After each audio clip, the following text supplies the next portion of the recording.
시간에는 마태복음 강해 13번째 시간으로 대가 지불이라고 하는 제목으로 말씀을 배우겠습니다. 하나님은 미리 말씀하시고 이를 성취하시는 분이십니다. 동의하십니까? 네. 계획하심이 완전하시며 그 완전하신 뜻을 이루시는 분이십니다. 창세기에서부터 우리 주 예수 그리스도를 이 땅에 보내셔서 우리의 죄와 허물을 담당하시고 우리의 죄를 속하여 주실 것을 예고하셨습니다. 어디에서부터요? 창세기에서부터요. 대부분 창세기 3장 21절을 원시복음이다라고 이렇게들 표현하는데, 가장 먼저 하나님께서 우리를 구원하시기 위하여, 그러니까 아담과 하와가 선악과 열매를 먹은 후에 그 벌거벗은 그런 모습을 보게 되죠. 그래서 이제 그들은 수치를 가리우기 위하여 무화과 나무 잎을 엮어 옷을 만들어 입습니다. 자, 그 해 아래 나무 잎이 견딜 수가 없죠. 그러니까 자꾸만 마르니까 그들의 수고는 얼마나 힘들었겠어요. 그리고 이전에 보지 못했던 생식기, 생명을 태동하는 그런 생식기에 대한 부끄러움을 갖게 된 거예요. 여러분, 생명체를 잉태하는 것에 대한 것은 부끄러운 게 아니죠. 참으로 좋은 것이죠. 하나님이 보시기에 좋았던 상태인 거죠. 그런데 하나님의 말씀을 불순종하였을 때에 부끄러움과 수치를 느끼게 되고, 나의 부끄러움만이 아니라, 나의 허물만이 아니라 상대방에 대한 그러한 모습도 동일하게 보여졌던 것이죠. 이렇게 고통 중에 이제 살 수밖에 없는 아담은 사람이란 뜻이라고 말씀드렸습니다. 모든 아담들을 위하여 가죽옷을 지어 입히시죠. 이것이 이제 어린 양으로 이 땅에 오실 예수님에 대한 예표, 방향을 이렇게 가리키고 있는 예표인지라 원시복음이라고 하는데, 사실은 창세기 1장 1절에서 5절까지의 말씀, 첫째 날 창조를 통해서 어둠 가운데 있는 인생들에게 참 빛으로 하나님께서 성자 예수님을 보내주실 것에 대한 큰 그림을 가지고 사실은 첫째 날 그것을 반포하셨다, 공개하셨다, 드러내셨다. 우리가 이렇게 이해하는 것이 더 성경을 이해함에 있어서 옳은 방법이다라고 저는 그렇게 믿고 있습니다. 자, 이렇게 하나님은 창세기에서부터, 그러니까 세상을 창조하시고 하나님이 죄악 가운데 빠진 인생들에게 어떻게 다시 잃어버렸던 하나님의 백성들을, 자녀들을 찾아내실 것인가에 대한 것을 계획하셨고, 예수님이 이 땅에 오셔서 온전히 다 이루신 겁니다. 그런데 우리가 지금 배우고 있는 마태복음 강의 이제 앞부분, 아브라함과 다윗의 자손 예수 그리스도의 계보에 대한 것을 우리가 배웠고, 2장으로 넘어가서 이제 그 아기 예수님으로 이 땅에 오신 과정에 대한 것을 지금 우리는 배우고 있습니다. 아기 예수님으로, 적신으로, 벌거벗은 몸으로 태어나실 때부터 우리 인간의 수치를 가리워 주시기 위하여 힘없는 자의 모습으로 오셨지요. 그런데 이렇게 힘없는 아기 예수님을 당대의 분봉 왕이었던 헤롯이 죽이려 합니다. 그러한 중에서도 동방에서 온 박사들이 황금과 유향과 몰약을 가지고 이제 천체의 어떤 이상 징후를 보고 아기 예수님이 태어나신 곳에 인도함을 받게 되죠. 이러한 내용, 유대의 왕으로 나신 이가 어디 계시냐라고 하는 그 박사들의 이야기를 듣고 헤롯 왕은 시기와 질투심으로 인하여 힘없고 아기의 모습으로 오신 예수님을 죽이려 합니다. 그러한 중에서도 하나님께서는 온전하게, 안전하게 하나님의 지혜로서 보호하시고, 무엇보다도 이 아기 예수님이 장차 어떠한 일들을 당하시게 될지, 그럼에도 불구하고 경배를 받으시기에 합당하신 분임에 대한 것을 동방 박사들을 통하여 또한 드러내신 것을 알 수 있습니다. 그런데 이와 같은 여정이 구약에서 아가서 5장, 이제 그 아가서는 노래 중에 노래라고 하는 뜻이고요. 솔로몬 왕이 사랑받을 자격 없는 술람미라고 하는 여인에게 폭 빠졌습니다. 너무너무 솔로몬 주변에는 너무너무 아름다운 여인들이 많이 있었으나 1,000명의 여인이 있었으나 솔로몬의 마음을 홀딱 빼앗은 여인은 이 술람미였음을 알 수 있어요. 그런데 그의 모습은 궁궐에 있는 그런 그 왕비들의 모습이나 후궁들의 모습과는 전혀 다른 모습입니다. 검고 그르고 볼품이 없는 그러한 여인의 모습으로 오히려 그 이복 오라비들에게 그 놀림을 당하고 천히 여김을 받고 하였던 그러한 모습을 우리가 아가서에서 읽을 수 있어요. 이것은 무엇을 또한 이렇게 방향을 가리키는 예표인가? 솔로몬이란 평화라는 뜻이라 그랬죠. 이 샬로모라고 하는 우리는 솔로몬 이러는데 이 샬로모라고 하는 이름의 뜻은 평화로운, 평강 이런 뜻인데 이것은 우리가 잘 알고 있는 샬롬에서 비롯되었다. 그런데 이 샬롬이라고 하는 것은 이제 좀 더 깊은 어근을 살펴보게 되면 대가를 지불하고 구속하고 한 그러한 연유에 평강이 임하는 이러한 상태의 이름이 바로 솔로몬입니다. 그러니까 예수님은 평화의 왕으로 이 땅에 오셔서 술람미라고 하는 이 솔로몬과 술람미라고 하는 이름의 그 원어적 의미는 다 동일해요. 다만 솔로몬은 남성형 명사이고 술람미는 여성형 명사인데 다 동일하게 무슨 뜻일까요? 솔로몬과 술람미가 신분과 계급을 초월하여 연합이 되었을 때 솔로몬의 평강이 술람미에게, 솔로몬의 권세와 권위가 이 미천하게 태어난 아주 비천한 여인이었던 그 여인에게 모든 것이 전가되어서 그 안에서 참된 기쁨과 평강과 그런 복을 누리게 되는 것을 말씀하고 있는데 이게 과연 이 땅에서 가능할까요? 이것은 바로 예수 그리스도와 그리스도인인 우리 예수님과 우리가 연합이 되었을 때의 그 평강이, 그 기쁨이, 그 안전한 삶이, 그 번창과 번영의 삶, 번영신학이라 그래서 상당히 현대에 들어 비판을 받고 있는데 성경에 보면은 이 번영이라고 하는 것은 하나님 없이 번영하는 것, 우상을 숭배하면서 또 하나님을 사랑한다고 하면서 나의 유익을 구하기 위한 번영이라고 하는 것은 문제가 있지만 이 하나님으로부터 주시는 복은 번영이라든가 번창이라든가 이러한 개념들로 말씀하고 있는 것을 볼 수 있어요. 하나님 안에 거하게 될 때에 하나님의 것을 가지고 누리는 평강, 평화로움, 기쁨, 번창하고 생육하고 번성하는 이러한 일들은 하나님이 주신 그러한 지극히 당연히 우리가 누릴 수 있는 복이다라고 하는 것을 기억해야 할 것입니다. 그래서 아가서 5장 1절에 얼마나 그 솔로몬과 술람미 여인과의 사랑이 절절한지 그리고 솔로몬과 술람미 여인과의 이 사랑의 노래를 통해서 솔로몬이 일방적으로만 사랑한 것이 아니라 술람미 여인도 그 사랑에 감격하여서 그 솔로몬을 찾아다니며 솔로몬 때문에 박해를 당하고 하는 부분들이 오늘 우리가 함께 배우게 될 내용의 말씀들이에요. 그래서 대가 지불이라고 하는 우리가 예수님을 믿는다면 예수님 때문에 반드시 지불해야 할 대가가 있다라고 하는 이러한 결론적인 부분을 말씀을 드리면서 이제 함께 말씀을 보겠습니다. 아가서 5장 1절은요. 자, 내 누이 내 신부야 내가 내 동산에 들어와서 나의 몰약과 향 재료를 거두고 이랬어요. 그러니까 솔로몬이 술람미 여인을 향하여 지금 사랑의 고백을 하면서 뭐라고요? 내 누이 나의 신부야. 또 앞부분에도 많은 부분들 나의 완전한 자야. 여러분 우리가 어떻게 완전하죠? 술람미가 어떻게 완전할 수 있어요? 능력자가 그렇지 못한 자를 향하여 그렇다고 하면 그런 것이에요.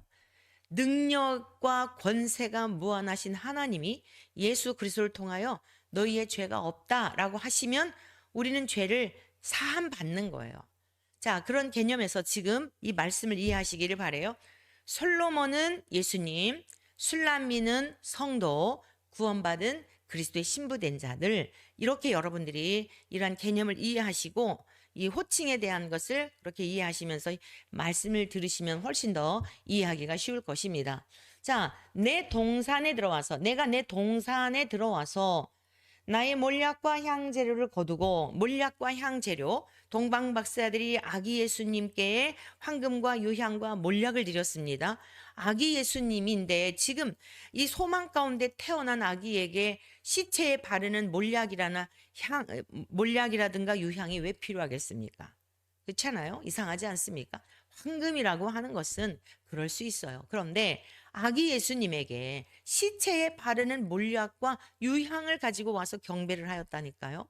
그러니까 하나님의 변함없는 사랑, 황금과 같이 하나님의 계획하심은, 창세기에서부터 계획하신 그 계획하심은 완전하여 결코 변함이 없을 것인데, 지금 이 갓 태어난 아기 예수님이 이후에 시체에 몰약과 향유를 발라야만 하는 죽음, 예수님이 고난을 당하실 것에 대한 것을 암시하고 있는 것입니다. 그런데 그 하나님의 계획과 사랑하심은 결코 변개할 수 없는, 그래서 황금이라고 하는 황금과 유향과 몰약을 이렇게 동방 박사들이 아기 예수님께 이제 선물로 드렸죠.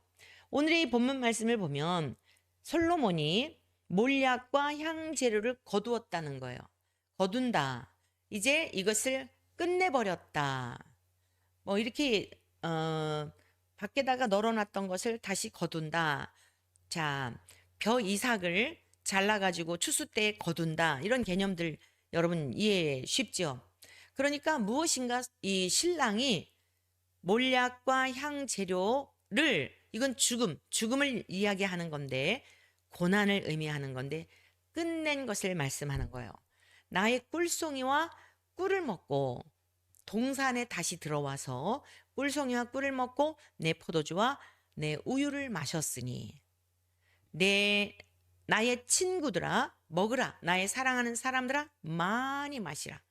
자, 1절은 우리 주 예수 그리스도께서 고난을 당하시고 그 다음에 부활하시고 사망 권세 이기신 주님이 신부, 하나님께서 택하신 주의 백성들에게 영원한 하나님의 나라에서, 하나님의 장막에서 먹고 마시며 다시는 눈물도 슬픔도 이별도 없는 그 세계에 대한 것을 솔로몬을 통하여 방향을 가리키고 있는 거예요.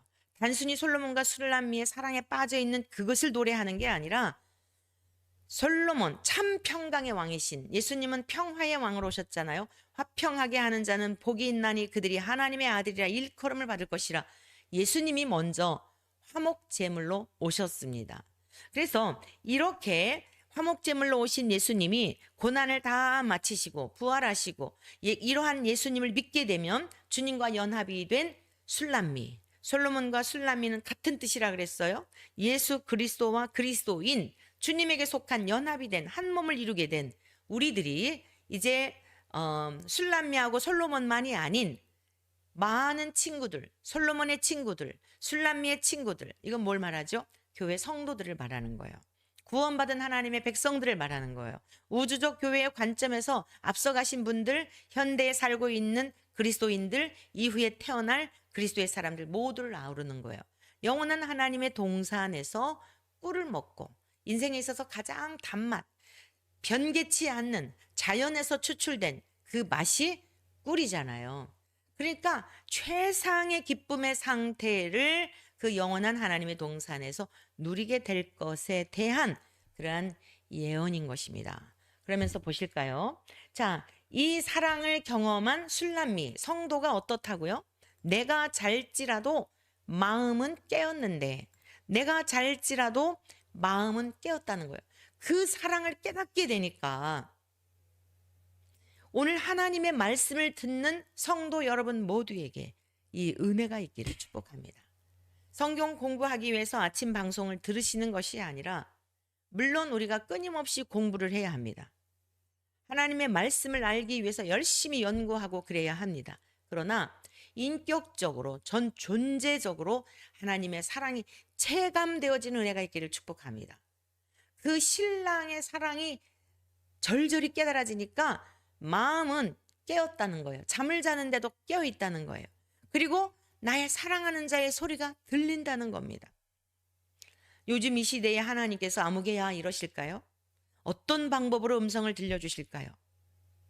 문을 두드려 이르기를 나의 누이 나의 사랑 나의 비둘기 나의 완전한 자야 문을 열어다오. 내 머리에는 이슬이 내 머리털에는 밤이슬이 가득하였다 하는구나. 사랑하는 이 음성이 들리는 거예요. 이 음성을 듣는 방법은 이 시대에 하나님이 들려주시는 방법은 말씀인 것을 기억하시기 바랍니다. 아무개야라고 하나님이 이 시대는 그렇게 말씀하시지 않아요.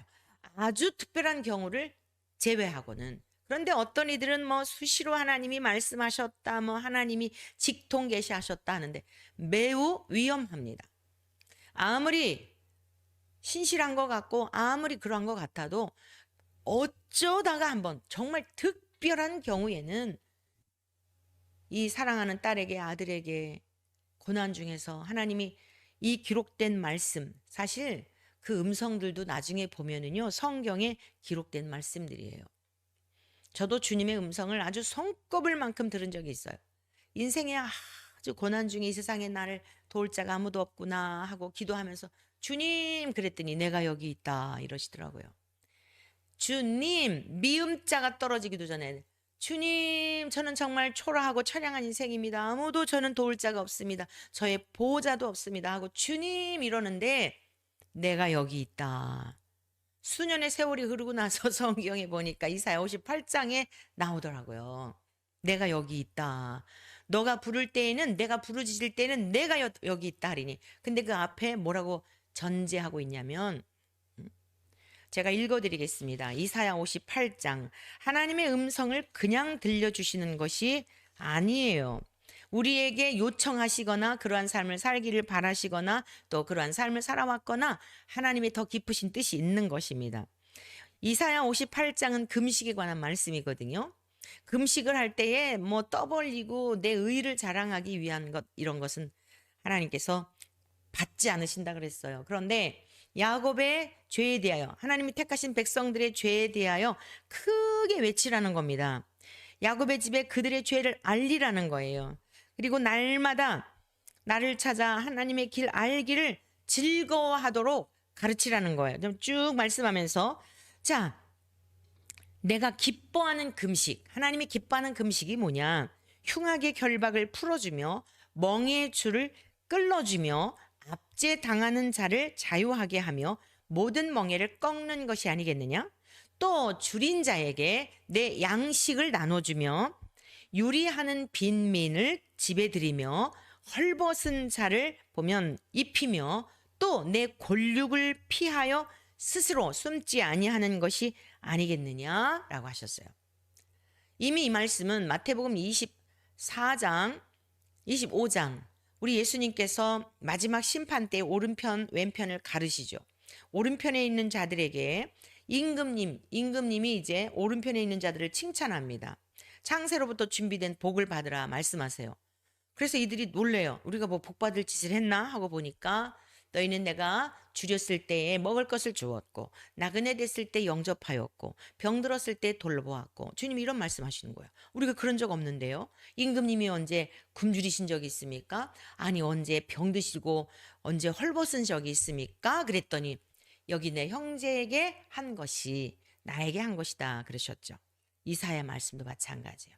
이 말씀들을 하나님의 말씀들을 준행하며 살아가는 것이 저와 여러분들의 사명이고 삶이고 마땅한 것으로 여겨야 할 것입니다. 자, 그래서 이와 같이 하나님께서 줄인 자에게 헐벗은 자에게 유리 방황하는 자를 돌보며 그러하였더니 그리하면 내 빛이 새벽같이 비칠 것이며 내 치유가 급속할 것이며 내 공의가 내 앞에 행하고 여호와의 영광이 내 뒤에 호위하리니 그러면서 내가 부를 때에는 나 여호와가 응답하겠고 내가 부르짖을 때에는 내가 여기 있다 하리니 할렐루야.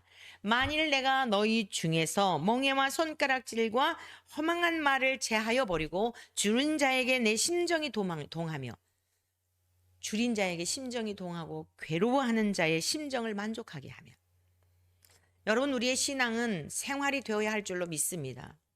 우리들의 마음이 사실 참 무정하고 차갑고 냉혈적인 부분들이 참 많아요.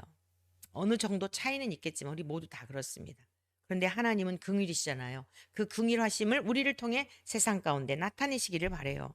줄인 자에게 내 심정이 동하며 함께 공감해주고 함께 위로해주고 괴로워하는 자의 심정을 만족하게 하면 위로자가 되고, 주님이 우리에게 그러하셨던 것처럼 내 빛이 흑암 중에서 떠올라 내 어둠이 낮과 같이 될 것이며, 여호와가 너를 항상 만족하여 메마른 곳에서도 내 영혼을 만족하게 하며 내 뼈를 견고하게 할 것이니 너는 물된 동산 같겠고 물이 끊어지지 아니하는 샘 같을 것이라.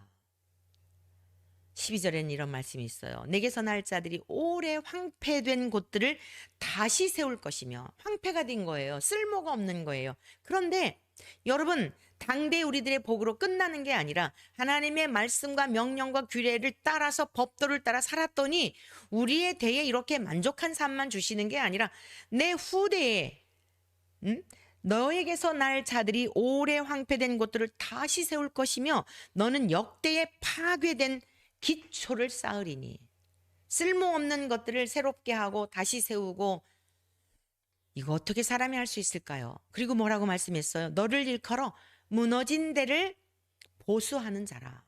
무너져서 모든 사람은 다 포기했는데 하나님이 함께 하시는 사람, 하나님의 말씀과 명령과 규례를 따라 힘들고 어려운 중에도 지키며 행한 그를 향하여 주님이 말씀하시기를, 사람들이 그렇게 말한다는 거예요.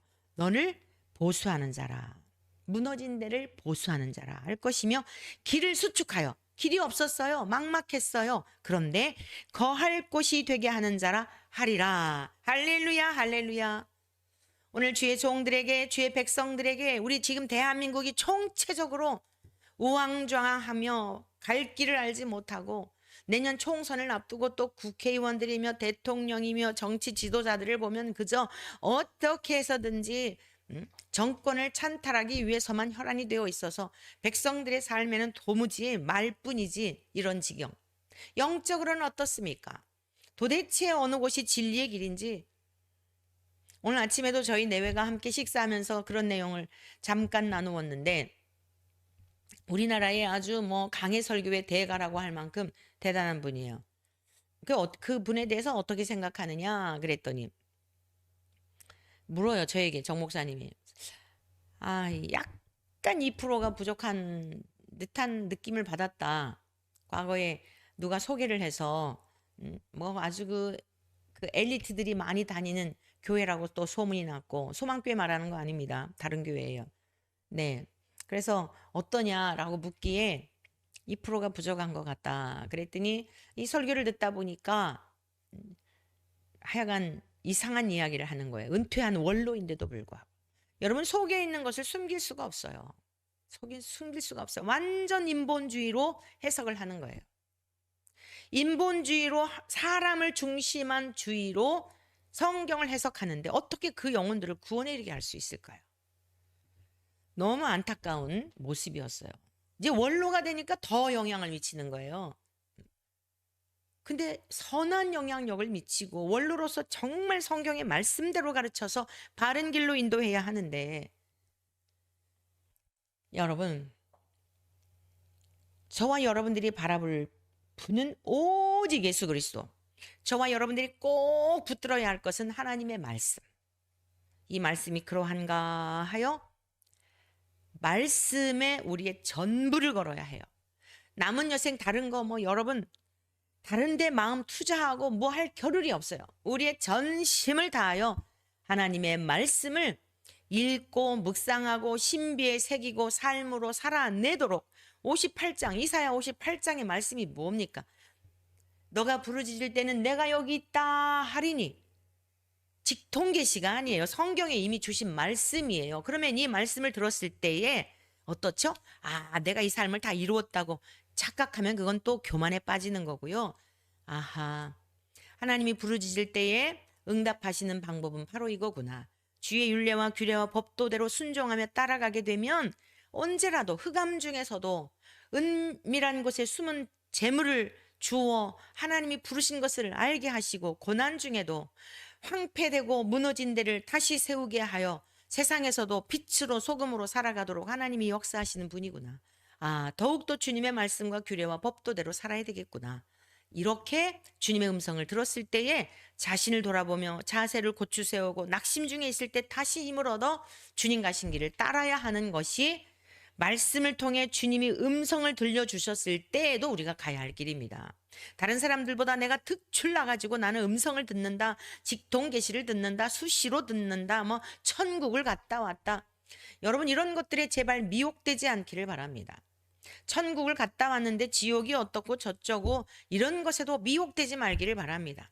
오늘의 삶의 자리에서 주님이 내 안에, 내가 주님 안에 거하는 삶이면 이미 천상을 사는 것입니다.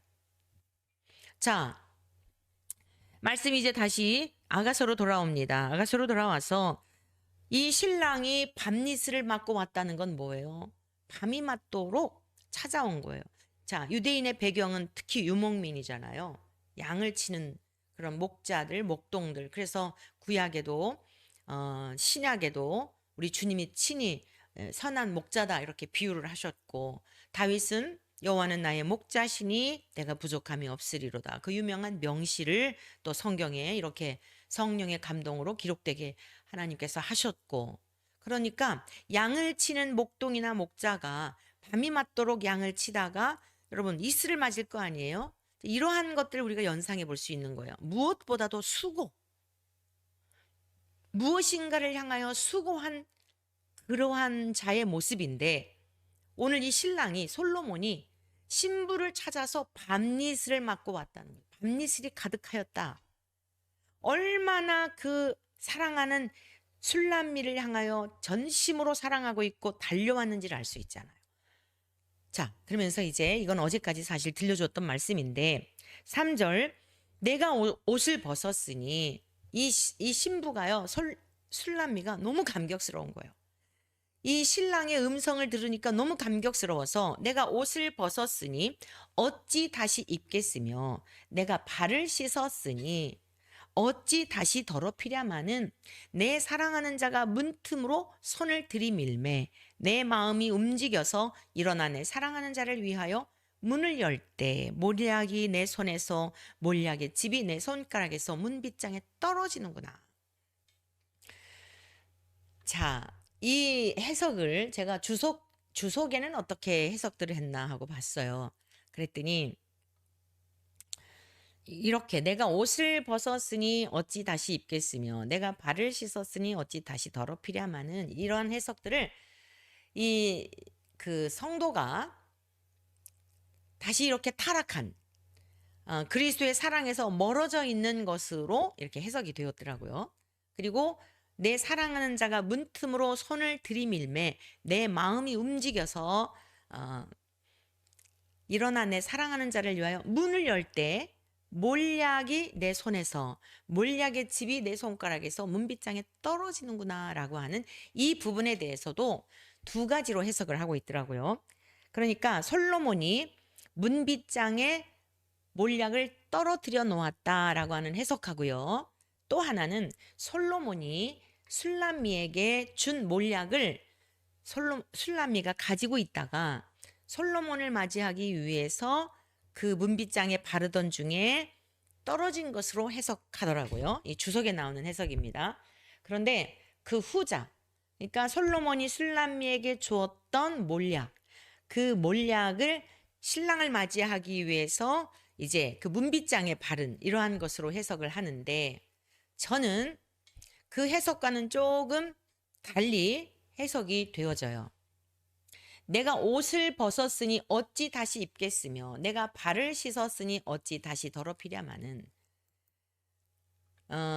이 지금 솔로몬이 아가서를 기록할 당시에 이런 이 고대 사회에서는 그 겉옷과 속옷이 이제 분명했는데, 거의 겉옷을 벗게 되면 이 잠자리에 잘 때 그냥 이렇게 이제 잠을 잘 때는 겉옷을 벗게 되니까 속옷만 입고 자는 상황이 되지 않겠어요?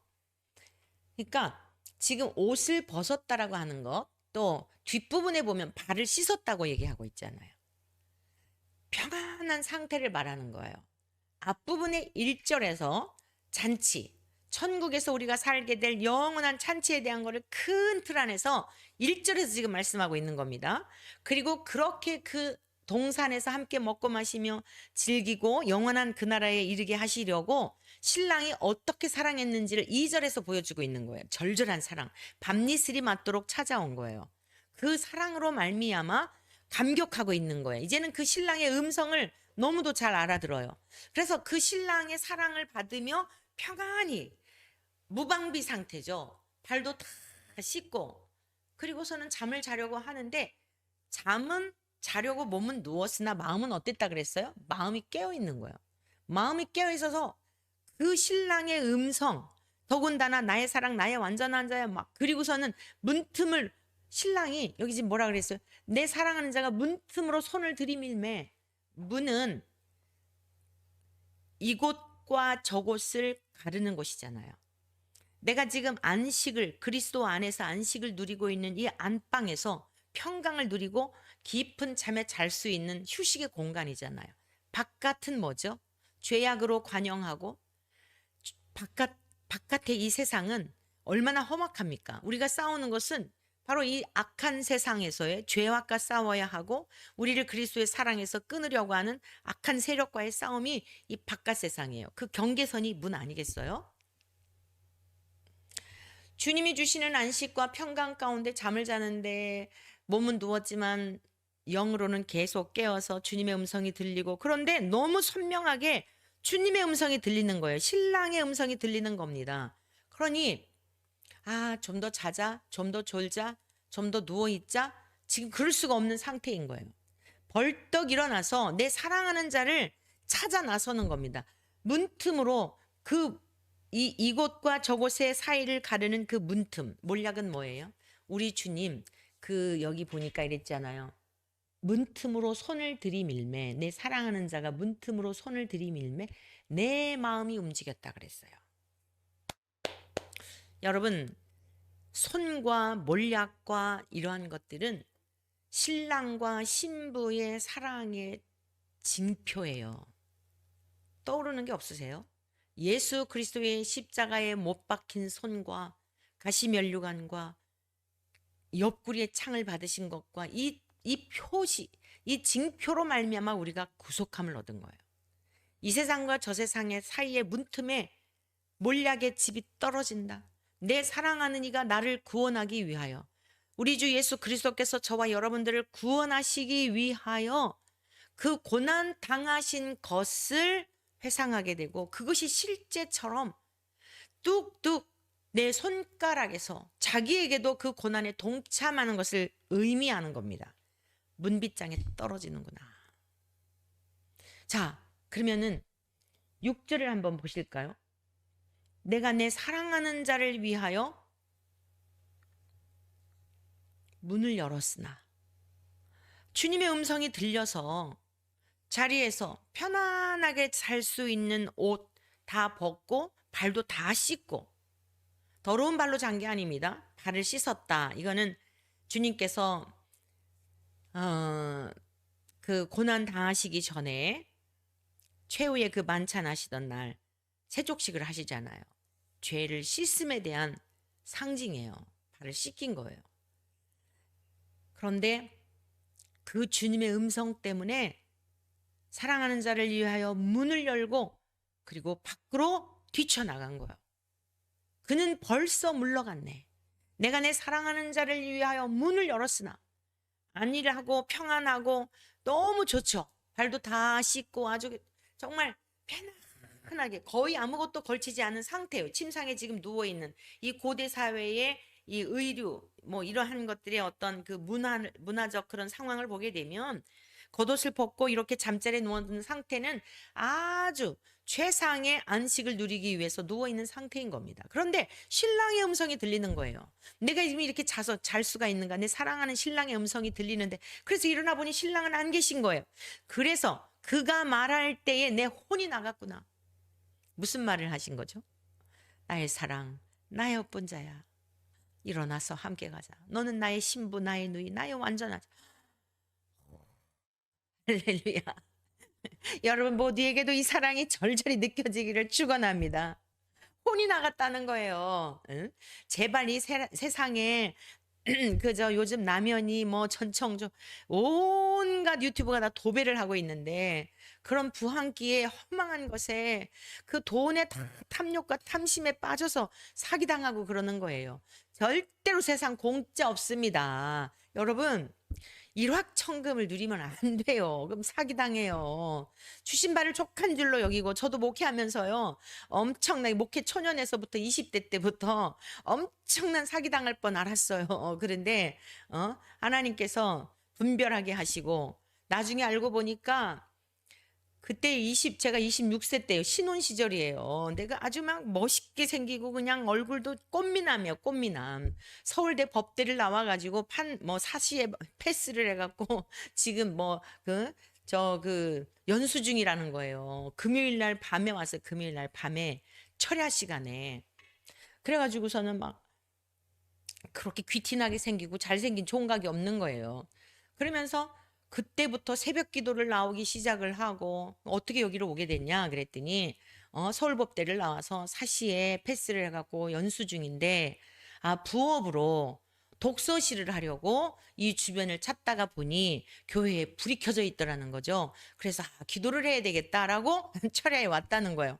얼마나 감동이에요. 어머나 세상에 다 갖춰 외모도 갖춰져 있지 학벌도 그렇지 사시까지 20대에 그 어려운 사시도 패스를 했지. 와 우리 교회 진짜 좋은 일꾼이 왔구나.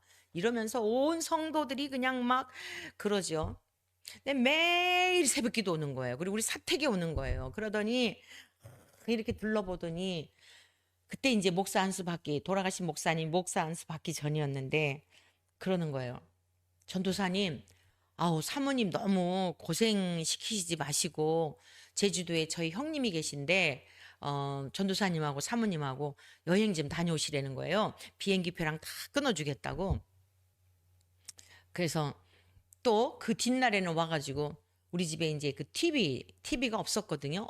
없는 게 아니라 아예 보지를 않았어요. 일부러. 그랬더니 아우 이제 TV도 없고 그런데 자기가 TV를 하나 사주겠대요. 그래서 저는 사실 사람이 말하는 것을 보는 게 아니라 그 사람이 말과 행동이 같은가를 보거든요. 나이는 어리지만 이 사람 말한 것을 행동하나라고 하는 것을 주시해 보죠. 의심이 또 많아요, 제가. 근데 계속 그런 말만 하지. 뭐 제주도 보내준다고 그러지. 뭐 PTV도 사준다 그러지. 새벽 기도는 열심히 오지. 그러는 거예요. 한 일주일쯤 지났는데 사모님 그 카드가 있거든요. 요즘 카드가 있는데 요 카드만 있으면요. 뭐든지 살 수 있어요. 그러니까 사모님 제가 이거는 아무나 이 카드를 만들지 못하거든요. 제가 판사니까 제가 이런 어떤 그 직분이 있어갖고 사회적 신분이 있기 때문에 이걸 만드는 게 쉬워요. 그래서 사모님이 도장하고 주민등록증을 주시면 제가 요 카드 만들어 드릴게요. 그러면 사시고 싶은 거 마음껏 사실 수가 있어요. 그러더라고요. 그래서 제가 그 얘기를 딱 듣는 순간 이 사람이 노리는 게 이것이었구나. 그래서 형제님 미안한데 저는 이 삶을 즐기고 있어요. 우린 이 TV도 일부러 TV를 들여놓지 않은 거고 그리고 지금의 이 삶을 우리는 만족하고 즐기기 때문에 더 살 것도 없고 필요한 게 없어요. 그랬더니 화를 버럭 내는 거예요. 뭐예요, 사모님 지금 저를 의심하는 거예요? 그러더라고요. 그래서 제가 그때 이 사람 사기꾼이구나. 아니요, 의심하긴요. 필요 없다는 이야기죠. 씩씩대면서 기분 나쁘다고 그리고서는요. 그 잘생긴 얼굴도 아무튼 웬만한 여성보다 더 하얘요. 그런데 얼굴 인상이 일그러지면서 씩씩대면서 기분 나쁘다고 나가더라고요. 그러더니 한 일주일쯤 안 보여요. 근데 그 경찰서에서 전화가 온 거예요. 형사라고. 네, 이러이러한 사람이 이 교회에 드나든다는 정보가 있는데 맞냐는 거예요. 왔었다고. 근데 지금은 안 온다고 그랬더니 그 오면 연락을 좀 달래요. 그 서울대에 그 하여간 그 공산주의적 사상에 물들어 있었던 여러 단체가 있었거든요. 운동권들이. 그 중에 하나인 것 같다 그래요. 근데 어느 날 다시 온 거예요. 그래가지고 이제 전화를 해줘갖고 잡혀갔는데 그건 아니었고 서울대 나온 것도 가짜였고 얼마 있지 않아서 몇 개월 있다 이게 다 터진 거예요. 신문에 크게 났어요. 이대생들, 은행원들, 여성들이요. 몸 버리고 돈 뺏기고 50여 명 이상이 이 사기를 당한 거예요. 제가 만약 그때 하나님의 은혜죠. 그 허망한 생각에 빠져 있었다고 한다면 어떻게 됐을까요? 네, 참. 여러분, 그냥 오늘 주어진 삶을 자족하고 사세요. 더 바라지도 말고. 그냥 하나님이 보너스로 주시면, 아, 어디에 쓰라고 주셨을까 하고, 그것도 부담이에요. 더 많이 맡기실수록. 여러분, 오늘 세상의 것에 혼이 나가지 마시고, 신랑의 음성에 혼이 나가시기를 축복합니다. 그가 말할 때 내 혼이 나갔구나. 제발 세상에 쓸데없는 것에 혼이 나가서 이 혼탁한 세상에 빠지지 말고, 그리고 내가 그를 찾아도 못 만났고 불러도 응답이 없었노라. 무엇에 대한 목마름이죠? 의에 줄이고 목마른 자는 복이 있나니 그들이 배부를 것이요. 주님이 이 말씀에 대한 정말 그리스도 천국을 소유한 그리스도인으로서 천국을 소유한 자가 어떤지를 가르쳐 주고 있는 거예요. 의에 대한 목마름이에요. 신랑에 대한 목마름이에요. 오늘 우리가 어떤 목마름이에요? 그리스도에 대한 목마름, 말씀에 대한 목마름인 것입니다. 그러면서 신랑을 찾아 나섰습니다. 가만히 있는 게 아니에요. 아가서 5장 7절입니다. 성 안을 순찰하는 자들이 나를 만나며 나를 쳐서 상하게 하였고 성벽을 파수하는 자들이 나의 겉옷을 벗겨 가져갔도다. 여러분, 왜 나간 거죠? 신랑의 사랑의 음성을 듣고 잘 수가 없어서 나간 거예요. 그 신랑이 나를 사랑하는 그 소리, 그 음성, 이 미천한 인생을 향하여 그렇게 나를 열망하며 사랑하시는 사랑에 감격해서 누워 있을 수 없어 벌떡 일어나 주님이 당하신 십자가의 그 고난을 생각하면서 밖으로 뛰쳐나간 거예요. 그랬더니 누구를 만나요?